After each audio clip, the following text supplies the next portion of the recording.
used to have over 600 agents, and over the last several years, that's dwindled down by not being allowed to hire additional people.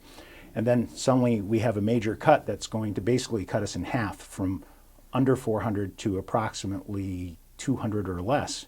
The National Gang Threat Assessment reported that 48% of the crime overall across the nation is committed by gang members.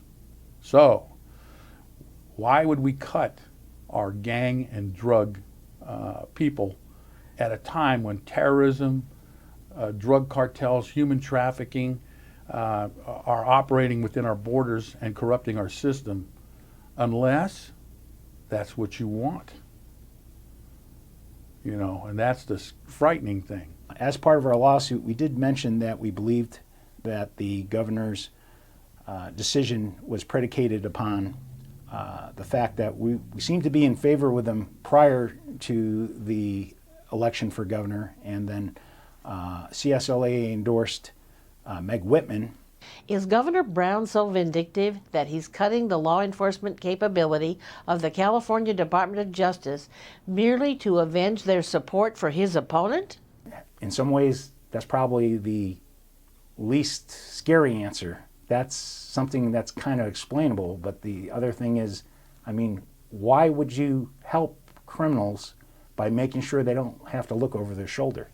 He shared an interesting story of how the politicians avoid being held accountable, especially by law enforcement.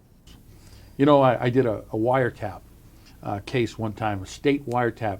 That's a difficult thing. You write a warrant so that you can tap people's private lines. And there's a long laundry list of crimes that you can actually investigate using this technique.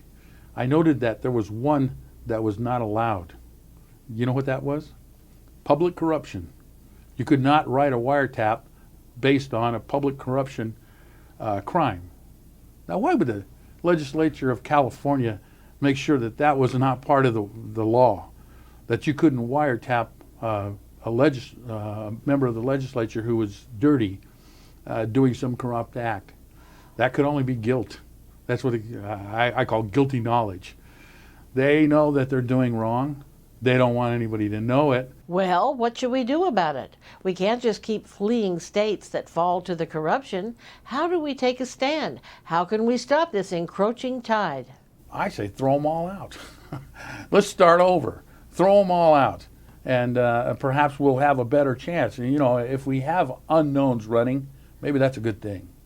Because maybe all our known personalities, people who have public recognition, maybe they're already compromised. The full two-part program will be featured on local cable channels across the nation.